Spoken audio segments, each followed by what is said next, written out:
Half cup সুজি দিয়ে বানানো দুর্দান্ত স্বাদের সন্দেশ। হঠাৎ মিষ্টি খেতে ইচ্ছে করলে এই রেসিপিটি কিন্তু খুব সহজেই ঘরে বানিয়ে নেওয়া যাবে। নমস্কার বন্ধুরা, আজ আমি তোমাদের সঙ্গে হাফ কাপ সুজি দিয়ে বানানো দুর্দান্ত স্বাদের একটি সন্দেশ রেসিপি শেয়ার করব, যেটা কিন্তু পুরো পরিবারের সঙ্গে তোমরা এনজয় করে খেতে পারো, বা বাড়িতে কোনো গেস্ট এলে তাকেও বানিয়ে খাইয়ে চমকে দিতে পারো। তাহলে চলো দেখে নেওয়া যাক পুরো রেসিপিটি। সবার প্রথমে গ্যাস অন করে একটা প্যানে নিয়ে নিচ্ছি হাফ কাপ ছোটো দানার সুজি। এবার মিডিয়াম ফ্লেমে মোটামুটি 1 মিনিট ধরে সুজিগুলোকে একটু ভেজে নিতে হবে। খুব একটা কড়া করে ভাজার দরকার নেই, জাস্ট সুজি থেকে ময়েশ্চারটা সরে গেলেই নামিয়ে নিতে হবে। এবার সুজিগুলোকে নামিয়ে নেবার পর প্যানটাকে একটু পরিষ্কার করে নিয়ে মেজারিং কাপের 1 কাপ দুধ ঢেলে দিচ্ছি।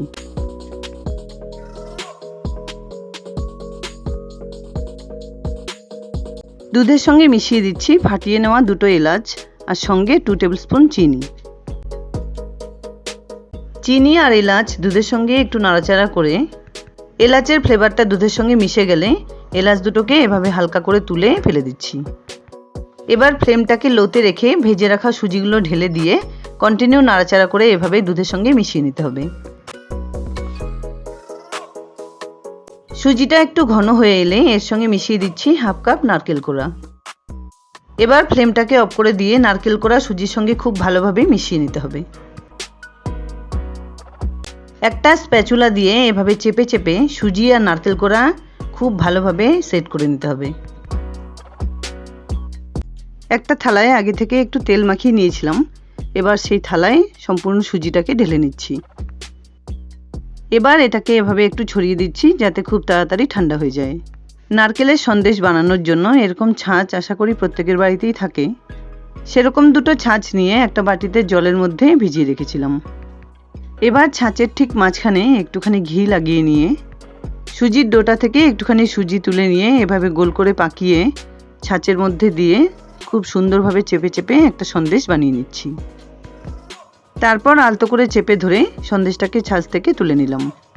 ঠিক একইভাবে ছাঁচে আর একটুখানি ঘি লাগিয়ে নিয়ে আরেকটা সন্দেশ বানিয়ে নিচ্ছি। ছাঁচে দেওয়ার পর খুব সুন্দরভাবে পেছন থেকে চেপে দিলে সন্দেশের ডিজাইনটা কিন্তু খুব ভালো হবে। ঠিক একইভাবে সম্পূর্ণ সুজির ডোটা থেকে যে কটা পারা যায় সন্দেশ বানিয়ে নিচ্ছি। আমার বানানো এই সন্দেশটি খেতে এতটাই টেস্টি হয় আর খুব রসালো হয়, একবার বানিয়ে কিন্তু মোটামুটি 7-8 দিন রেখে খাওয়া যায়। দেখতে পাচ্ছ এখানে কিন্তু সমস্ত সন্দেশগুলো আমার বানিয়ে নেওয়া হয়ে গেছে। হাফ কাপ সুজি দিয়ে মোটামুটি 16 থেকে 17টা সন্দেশ তৈরি হয়েছে। এবার একটা কড়াই গরম করে বেশ কিছুটা পরিমাণ সাদা তেল দিয়ে দিচ্ছি। তেলটা খুব ভালোভাবে গরম করে নেবার পর ফ্লেমটাকে মিডিয়ামে রেখে 4-5টা সন্দেশ দিয়ে ভেজে নিচ্ছি। একটা সাইড 1-1.5 মিনিট ভেজে নেবার পর উল্টে দিচ্ছি। সুজি দিয়ে বানানো এরকম অনেক রেসিপি আগে তোমাদের সঙ্গে আমি শেয়ার করেছি, আশা করি সেগুলো তোমাদের ভালো লেগেছে। তাছাড়াও ভেজ, ননভেজ বা অ্যাট্রাকটিভ অনেক ধরনের রেসিপি শেয়ার করা আছে, তোমরা প্লিজ একবার চেক করে নিও। 2-3 বার উল্টে পাল্টে প্রথমবারের দেওয়া সন্দেশগুলো কিন্তু আমার গোল্ডেন ব্রাউন কালার করে ভেজে নেওয়া হয়ে গেছে। এবার এগুলোকে তেল ছেঁকে তুলে নিচ্ছি। ঠিক একইভাবে ফ্লেমটাকে মিডিয়ামে রেখে সমস্ত সন্দেশগুলো একটু সময় নিয়ে ভেজে নিচ্ছি। সুজির সঙ্গে নারকেল মিশিয়ে বানানো এই সন্দেশগুলো খেতে যেমন টেস্টি হবে তেমনি নরম আর রসালো হবে। তাই আমার এই রেসিপিটি ফলো করে এভাবে একবার বানিয়ে খাওয়ার অনুরোধ রইল। সমস্ত সন্দেশগুলো ভেজে নেবার পর এখানে একটা রস তৈরি করে নিচ্ছি। সেই জন্য গ্যাস অন করে একটা প্যানে দিয়ে দিচ্ছি মেজারিং কাপের 1 কাপ জল। জলের সঙ্গে মিশিয়ে দিলাম 1/4 কাপ চিনি আর বড় একটা খেজুর গুড়ের পাটালির থেকে 4 ভাগের 1 ভাগ গুড় মিশিয়ে দিলাম।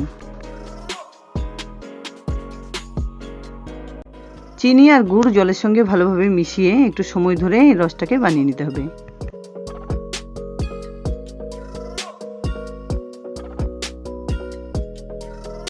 মোটামুটি 4-5 মিনিট ধরে জাল করে নেবার পর রসটা একটু ঘন হয়ে এলে ভেজে রাখা সন্দেশগুলো খুব সাবধানে ঢেলে দিচ্ছি।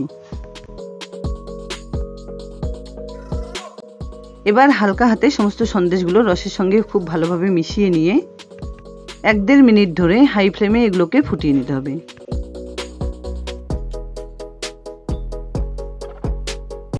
এবার ঢেকে 10 থেকে 15 মিনিট এভাবেই রেখে দিতে হবে, যাতে সমস্ত সন্দেশের ভেতরে রস খুব ভালোভাবে পৌঁছে যায়। পুরোপুরি ঠান্ডা হয়ে গেলে ঢাকনা খুলে একবার তোমাদের সামনে দেখিয়ে দিচ্ছি। দেখো প্রত্যেকটা সন্দেশ কি সুন্দর রসালো হয়ে ফুলে উঠেছে। এবার এর থেকে কয়েকটা সন্দেশ সার্ভ করে দেখিয়ে দিচ্ছি। যাই হোক, দুর্দান্ত স্বাদের সুজির সন্দেশ রেসিপি আমার রেডি অ্যান্ড সার্ভড। আশা করছি বন্ধুরা আমার এই রেসিপিটি তোমাদের খুব পছন্দ হয়েছে। যদি এতটুকুও ভালো লেগে থাকে তাহলে প্লিজ ভিডিওটাকে একটা লাইক করো, শেয়ার করো ফ্যামিলি ফ্রেন্ডসদের সঙ্গে। আর আমার চ্যানেলে নতুন বন্ধু হয়ে থাকলে প্লিজ চ্যানেলটাকে সাবস্ক্রাইব করে পাশে থাকা বেল আইকনটা অলে করে দিও, যাতে আমার আপলোড করা সমস্ত রেসিপির নোটিফিকেশান সবার আগে তোমাদের কাছে পৌঁছে যায়। দেখা হচ্ছে নতুন কোনো রেসিপি নিয়ে। ভালো থেকো, ধন্যবাদ। দেখো প্রত্যেকটা সন্দেশ কিন্তু এরকম রসালো আর টেস্টি হয়েছে। ভালো লাগলে অবশ্যই একবার ট্রাই করো।